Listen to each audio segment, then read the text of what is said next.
Q. Lots to chew over with NBC's Chuck Todd, moderator of Meet the Press. Chuck, I hope you brought your crystal ball or your tea leaves or something. I mean, what do you make of this comment? Then let's set the scene again. The president with his military advisors and their spouses saying this is the calm before the storm.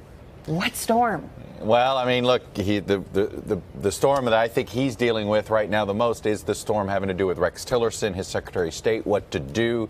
Does he let him go? Obviously, the Iran deal is going to be a big deal as far as the world is concerned, and there's North Korea. So I get the idea that there's a bunch of potential avenues this is. But for what it's worth, internally in that White House, the storm is Tillerson. Chuck, do you think it's a question at this point of when, not if, Secretary Tillerson decides he's had enough, or the president decides he's had enough? It looks to me it's more of a when instead of an if here. They're in a situation it's a bit untenable. You have, because what is the world seeing here? This isn't the president having a dispute with his labor secretary. This is the president having a dispute with the person that is the face of American diplomacy for the world. So that is not good for the office of the presidency to have the Secretary of State disparage him, and it's not good for the president to have his leadership questioned like this for around the world. So, look, I think they're in a situation where it's just not a good place for either one of them. I don't think he can be an effective Secretary of State right now. And apparently, according to our reporting, the president was furious when he heard that Rex Tillerson had called him a moron, something that Tillerson himself did not come right out and deny saying. And that is, I think, turns. Look, this is why I think when he refers to storm, he's referring to that. You wonder if the Secretary of State had denied himself saying that word on camera. As you recall, the president was midair when Rex Tillerson did this extraordinary news conference. He was midair on his way to Las Vegas, so he was watching live.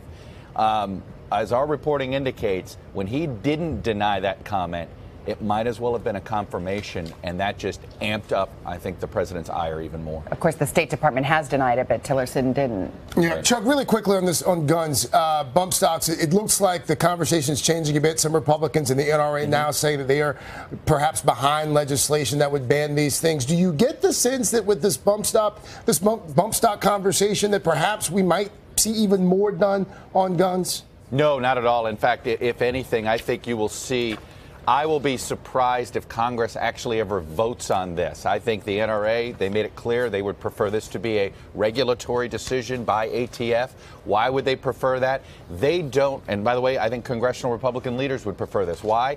They don't want more votes on different gun control measures, which, while they might fail, would be tough votes perhaps for some Republicans to defend in some parts of the country going into 2018. So I don't see this as any sort of first step into a larger conversation on gun regulations. This is a one-off, and I think it's an attempt to actually avoid an actual congressional debate and vote. Chuck Todd with a lot going on in Washington as usual. It's kind of a lot more on Sunday's Meet the Press, including Chuck's exclusive interview with House Majority Whip Steve Scalise as he returns to work, what he's saying about gun violence after the Las Vegas shooting. Of course, he himself, a tragic shooting victim as well. Hello, Today fans. Thanks for checking out our YouTube channel. Subscribe by clicking that button down there and click on any of the videos over here to watch the latest interviews, show highlights, and digital exclusives.